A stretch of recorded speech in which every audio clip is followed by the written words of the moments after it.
The Israel police and the Shin Bet security service recently thwarted a plot by 5 Arab Israeli citizens to carry out a car bombing attack at Tel Aviv's Azrieli Mall under the banner of the Islamic State terror group, according to a joint statement on Thursday. This I couldn't find specifically when this thwarting of a plot has happened, but I've seen the video. It happened in the last few days.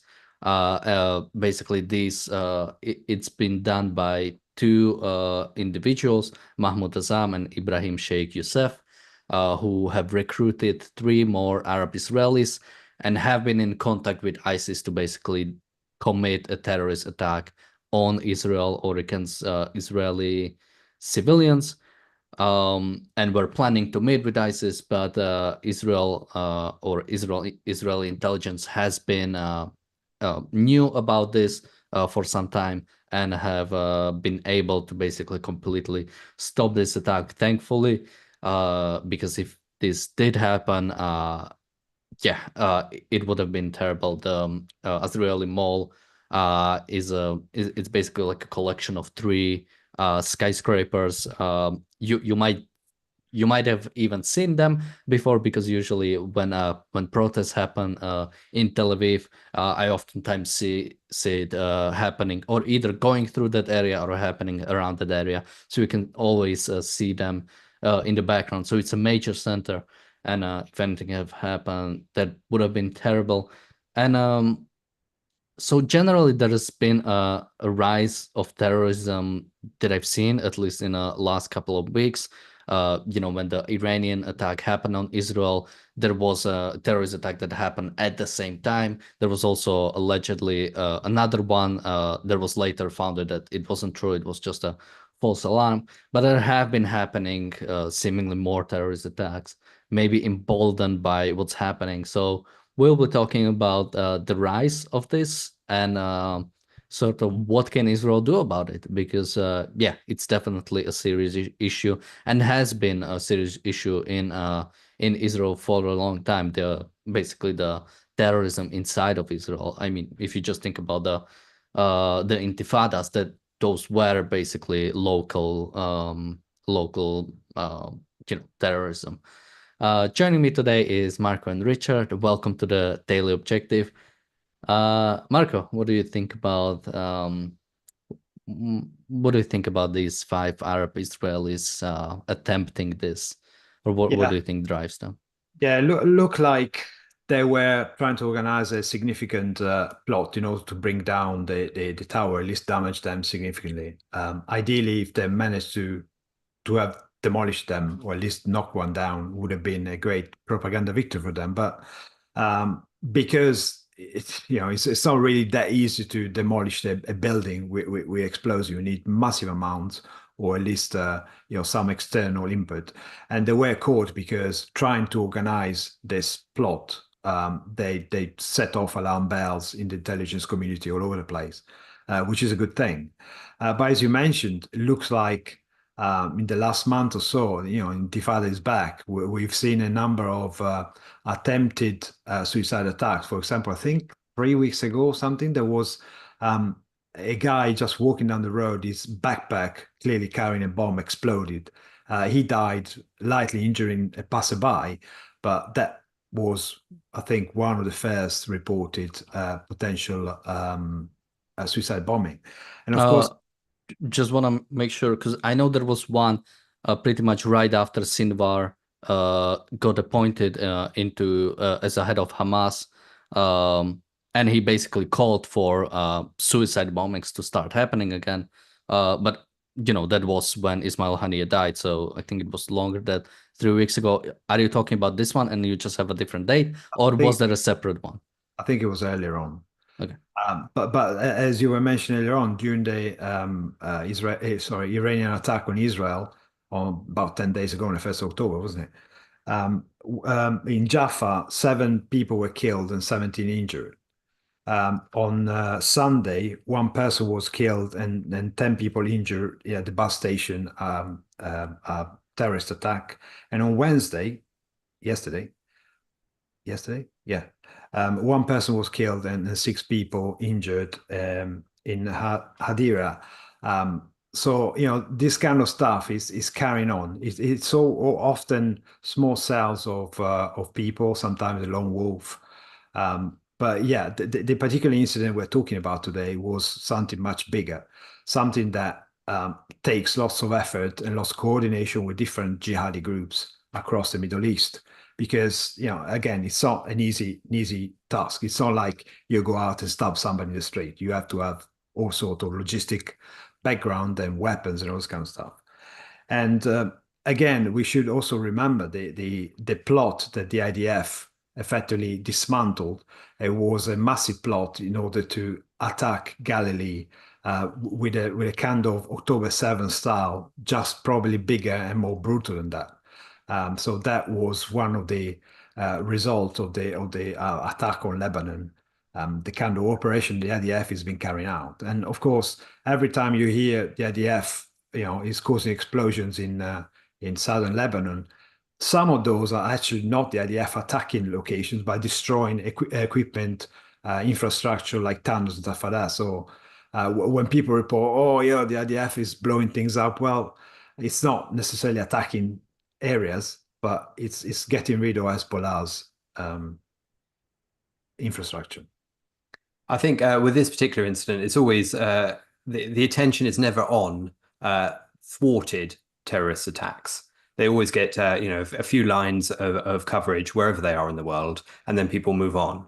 But it is important to consider the work that the security services are doing all the time to ensure the safety of the nation. And of course, that's true also in the West. And I think a lot of what we're seeing here is potential overlap to what we could be seeing in the near weeks and months ahead, because this kind of attacks and this kind of where you've got limited numbers of people trying to cause death and disruption on some scale, whether it's with a vehicle, with knives, with guns, whatever, in various different countries, is a likely way that this next phase of the conflict could progress. Because as the military effort is advanced by Israel, then the sympathizers around the place are ready to do whatever little efforts they can. And of course, that is the hardest stuff to stop anywhere. So I think a credit to the security services for getting in there early and stopping this. And we should recognize the work they do, but also we should be, super wary of the potential for this to spread, as it essentially has done for as long as Islamism has been about, really, hasn't it? And we've seen it in countless places across many decades now. Yeah, and so I think something that is always, and I sort of had an issue, and I've seen it with in the comment section of the article. I've seen, whenever something like this happens, there's almost um, automatic sort of response, and I'm trying to just formulate it better. Basically, like, how do you call it? If you call them, so these were Israeli Arabs, meaning Arabs that have Israeli citizenship, that are full-on Israelis, basically. And if you just said sort of Israeli or sort of 5 Israeli citizens were caught, or a terrorist attack were caught, there is sort of like, are you avoiding saying they are Arabs? And when you say they are Israeli Arabs, is that do you wanna push hard on the fact that they were Arabs? And there's almost like not the right way to say it. And whenever something like this happens, and similar to when 9/11 happened, and sort of the a lot of anti-Muslim rhetoric started coming out, which the what I would say improper anti-Muslim rhetoric. We are anti-Muslim in a sense. It's a religion. We don't like religion, and we want to see all religions gone. But as all religions and as all people are, it's on a spectrum. So if you are just a normal person and you just have Islamic beliefs, if they are moderated, there's nothing that bad about it. But when something like this happens, I think, and as soon as before we even started, someone said Israel should have expelled all Arabs in 48. So I just like to say, Israel Arabs, they are full-on citizens. If you do anything against them, you are committing something against citizens of Israel. These are not some kind of separate people, and you have to accept that. Yeah, they are your citizens, and you have to accept that there is terrorism coming. That there will be terrorism coming from your own citizens. That's just every nation has this, and it's not you don't now specify focus on it so hard. In Slovakia we have a large Hungarian minority. If like a Hungarian did a terrorist attack, you don't know, well, let's get rid of all the Hungarians. No, they are citizens and they have to get accepted. But I think when something like this happens, or when there are calls about Arabs specifically, I think it's almost a resignation about what the Israel actually should have been doing. Because, when it comes to example of this, it is ISIS. Those are not just sort of like randomly they've decided. They have been inspired by ISIS. And similar to other terrorist attack we've talked about, the one that happened right when the Iranian attack happened, you have to think about, well, to what extent are the people basically encouraged to commit terrorist attacks against Israel if Israel is not actually, defending itself, if it's not finishing its job against Hezbollah, against Hamas, against Iran. It is just letting basically this happen to itself, and sort of like trying to scapegoat to innocent Arab Israelis. I think it's very it's an easy way to go to, because it's an easy way to go to, but I think it's basically ignoring who is the actual enemy here. But Marco, what do you think? Yeah, no, absolutely. It's kind of the same argument as when Israel is attacked with rockets. Oh, yeah, Israel's got, the Iron Dome, has got David Sling, so it can defend itself. Finished. It's like, well, hang on a second. You're focused on the wrong issue here. The fact that Israel's got defenses, it doesn't negate the fact that it shouldn't be attacked by these Islamic monsters. And the fact that some people who live in Israel happen to be Arabics, which is a good thing in the first place, shouldn't commit crimes in the same way as a French person or a Russian person shouldn't go to Israel and commit crimes. So people tend to focus always on the wrong issue. We've seen immigration as such to be indicated as the evil or as a scourge of every single thing that goes wrong nowadays. It's always immigration, ignoring the fact that, for example, in Europe, immigrants are taking advantage of a very generous and mindless wealth state. If we didn't have that, probably we wouldn't have the kind of immigration we have. And the fact that people can do what they want, there is a kind of fear to apply the law which is valid for indigenous people. It doesn't seem to be applied as consistently to immigrants. So the problem is not immigration as such, is the control of criminality among everyone. The moment somebody comes within the territory of a state, the state's responsibility is to make sure criminals are apprehended and plots like this are thwarted. So it's not immigration as such. It's the fact that once immigration occurs, we just give up. We just assume, we can't do anything about it. But also, it's quite interesting that when you point out that you have Arabs, ethnic Arabs with Israeli citizenships, kind of flies in the face of all the Israel haters, doesn't it?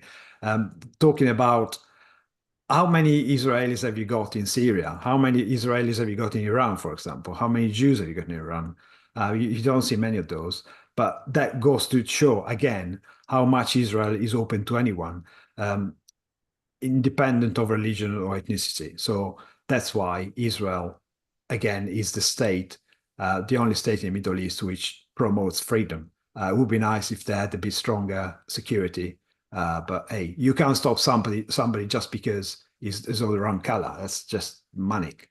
Yeah, and clearly there's enough. Let me just jump in before I let you go, Richard. Because I've been thinking about this for a long time, and I think it might deserve its own episode. Basically, this almost like one person sort of represents a different group. Usually, you see it when a woman finds herself in like male-dominated industry or something like that.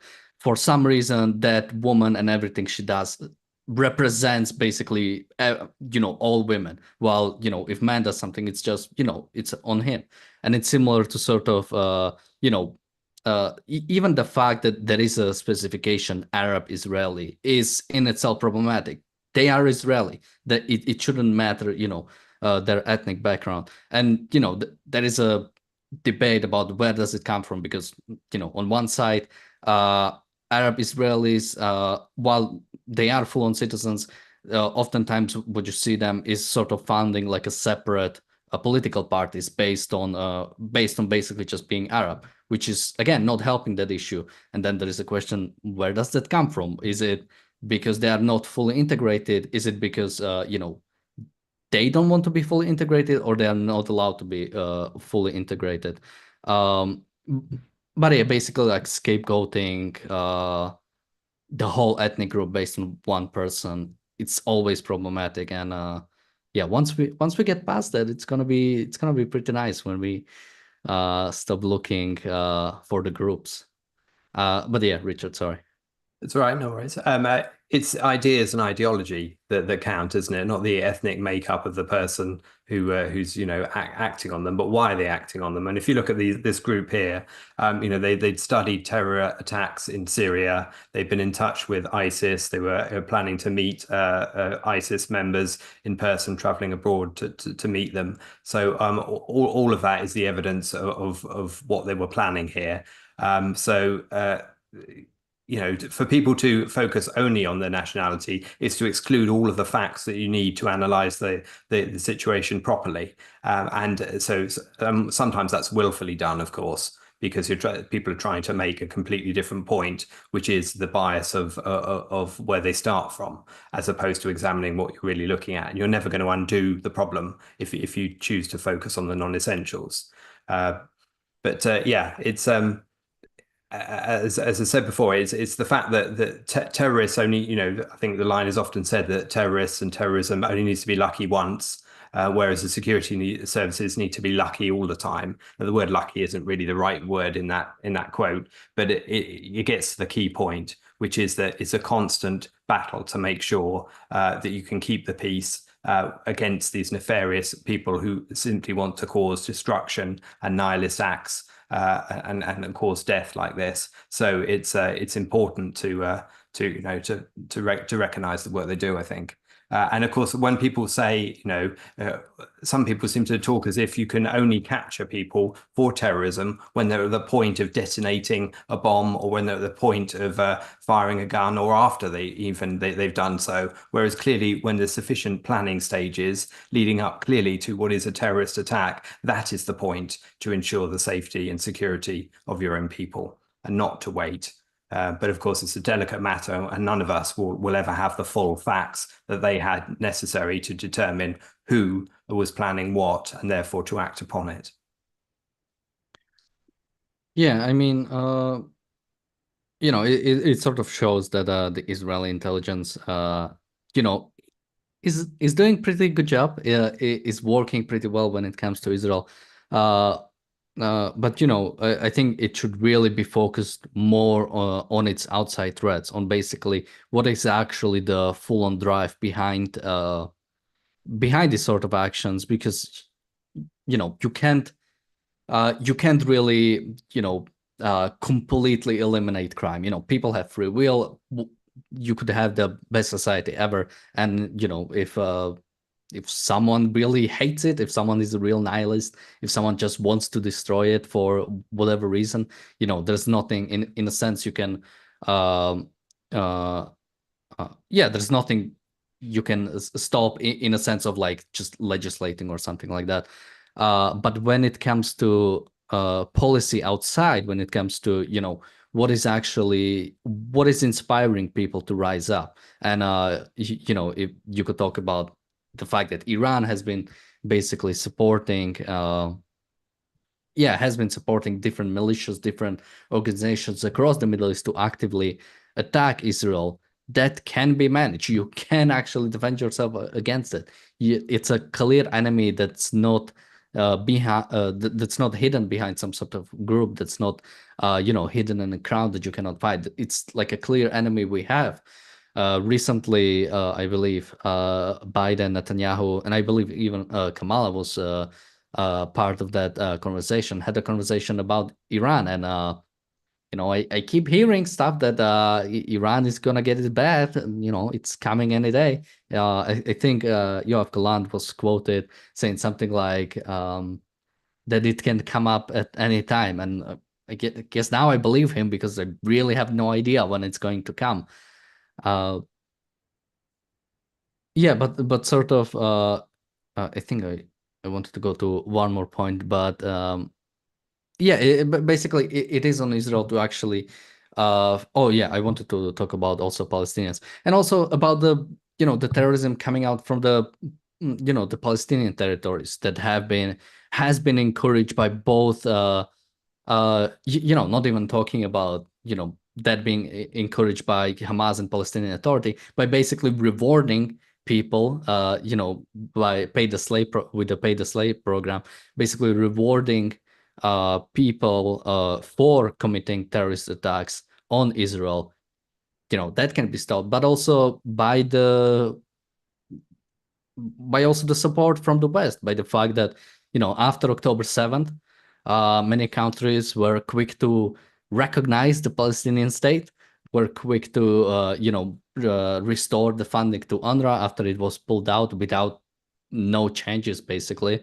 And encouraging terrorism in that aspect, that basically, if you commit October 7th, we will reward you for it, because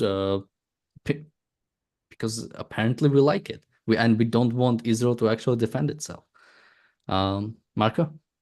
Yeah, also we have to remember that terrorism is nothing new for Israel. It occurs all the time. It's been occurring since way before October 7th.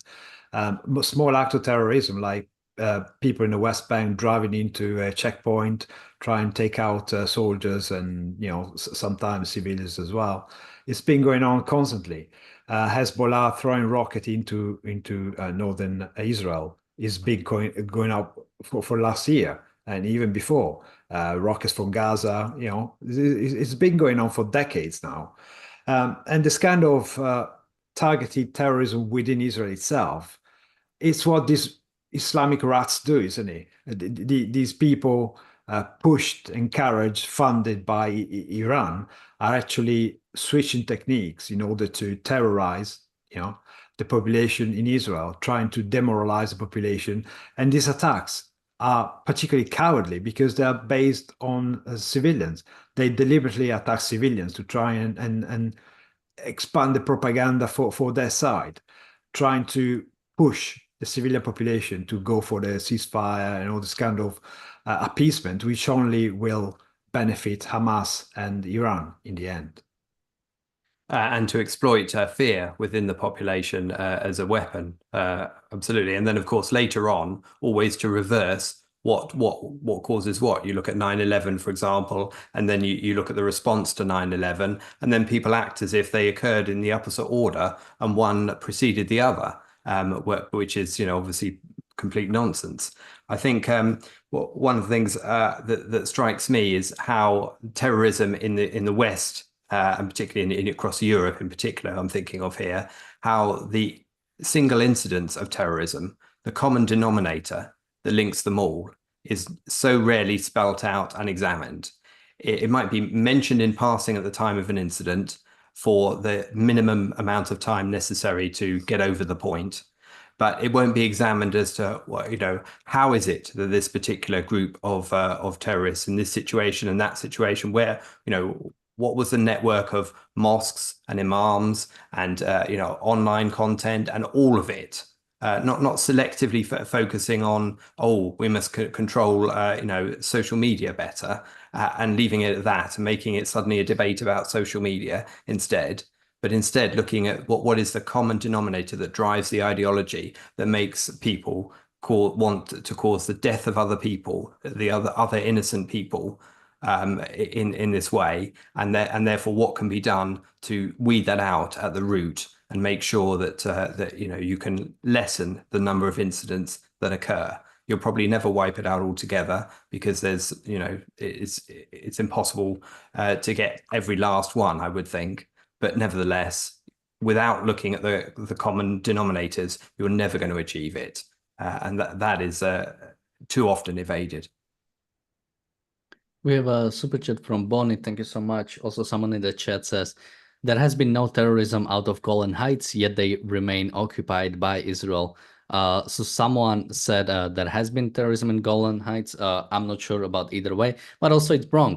Golan Heights are not occupied. There are Israeli fully annexed territory. People there have citizenships, and people there are full-on Israeli citizens, as we should probably want to see with yeah, basically the rest of the area. The fact is, Palestinians sort of were given option where rather the Arabs were given an option to have a state. They declined it and attacked Israel instead. They lost, and the people in Gaza and West Bank fell, Golan Heights was not even a question there, but fell into different nations. They tried to attack Israel again. They failed, and they were occupied because of that. Because once you declare a war against a free nation, and especially the fact that you even not acknowledge even the rights of your own citizens, yeah, you don't have a right to exist as a nation. When it comes to the right of a nation to exist, which is a pretty floaty concept, but sort of country to basically have legitimacy, I like to use more, only comes from basically respecting the rights of your own citizens. And if you don't do that, yeah, you have no right to exist as a nation, or right to defend yourself, as we'll talk about on the reality show. But before I go there, Marco, anything to finish up? No, just to say that terrorism occurs every time somebody like Hezbollah or Hamas lobs a rocket or a missile into Israel. That's terrorism. So call it what you like. And just to emphasize the fact that the security within the nation, as well as at its borders, work together. And of course, this is the work that needs to be done to ensure that a population can live free and enjoy the individual rights that they should. We also have a super chat from Mary. Thank you so much. And as I've said, so on the reality show, we'll be discussing Mohammed Hijab. We'll be going through, as always, the greatest interview ever, Piers Morgan. We're gonna be going, although that was sort of a Mohammed Hijab show that he allowed Piers Morgan to sort of moderate. At least he has tried. So we'll be going through, it's been a recent video on Piers Morgan. It was debate between Mohammed Hijab and Alan Dershowitz. So we will be going through that. We'll be mostly going through the Mohammed Hijab's parts. I think we'll show a little bit from Alan Dershowitz. But yeah, make sure to check us on the reality show. It's gonna start in about a minute. Mark and Richard will be joining me there. So thank you guys for joining me today. Thank you everybody for watching, and we'll see you there in just about a minute or so. Bye-bye. Bye.